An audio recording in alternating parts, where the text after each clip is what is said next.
आज आपल्या जेवणाला काय काय बनवलं आहे ते आपण आज बघणार आहोत. ही आहे पोळी, ही आहे पनीर, ही आहे पनीरची भाजी, पालकाची पनीर टाकून केलेली भाजी, ही आहे वड्याची भाजी, लोणचं, चटणी, काकडी आणि पोळी, कांदा आणि खिचडी. हा आहे आपला आज स्वयंपाकाचा बेत. आता आपण बनणार आहे श्लोक.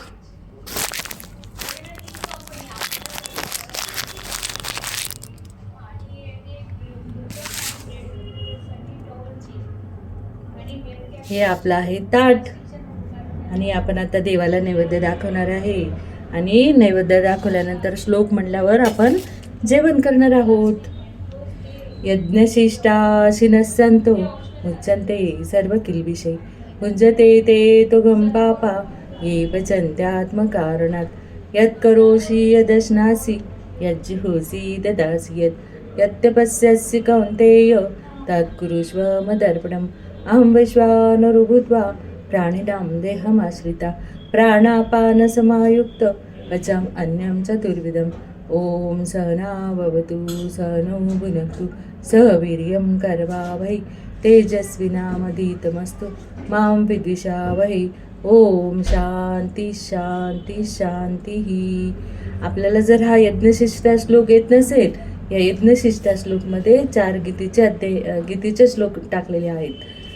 जर आपल्याला ते पाठ नसतील, त्रिकाल संध्येचं कार्ड पण मिळतं, ते जर आपल्याकडे नसेल, आपले पाठ नसतील, तर आपला पहिल्यापासूनचं म्हणणार आहे आपण श्लोक म्हणून बघूया.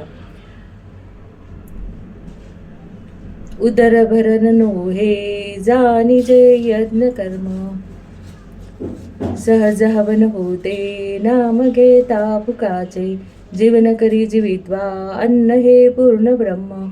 उदरभरण नो हे जानिजे यज्ञ कर्म. हा जरी आपण श्लोक म्हटला तरी चालेल. अन्न हे पूर्ण ब्रह्म.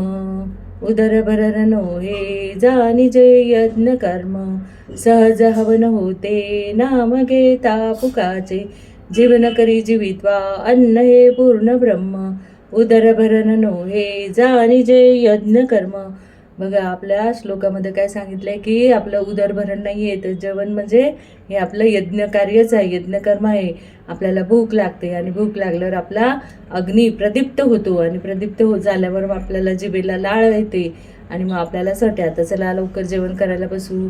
आणि मग आपण ताट वाढून घेतो आणि ताट वाढल्यानंतर असंच खाल्लं तर मग काय होतं, अन्न प्राण्यांमध्ये ना आपल्यामध्ये काय फरक आहे. प्राण्यांना पण चारा टाकला का त्याला तसंच खातात, पण आपल्याला मन बुद्धी अहंकार भगवंतांनी दिलेला आहे आणि मन बुद्धी अहंकार दिल्यामुळे आपल्याला वाणी पण दिलेली आहे.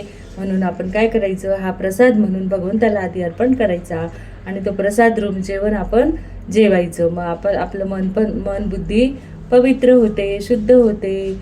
आणि असं अन्न जर आपण खाल्लं तर आपलं मन खूप चांगलं राहतं, आपलं रक्त चांगलं बनतं आणि ते आपल्याला चांगले विचार येतात.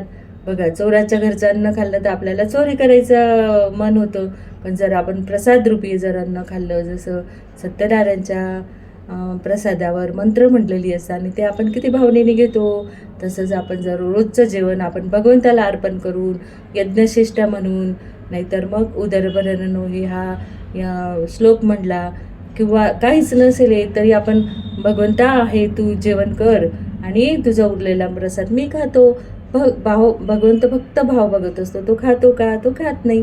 फक्त तो वासाचा भुकेला आहे आणि प्रेमाचा भुकेला आहे. आपण त्याला अर्पण केलं तर तो खातो आणि आपण श्रद्धेने त्याला म्हटलं की भगवंता तू माझ्याच ताटात जेवायला ये, आपण दोघं सोबत जेवू. तर अशा या यज्ञशिष्टाचा अर्थ होतो. असं जर जेवण आपण जेवलं तर आपल्याला नक्कीच लाभ होणार आहे आणि भगवंताला पण अर्पण केल्याचं पुण्य मिळेल. चला आता जेवायला आपण जेवण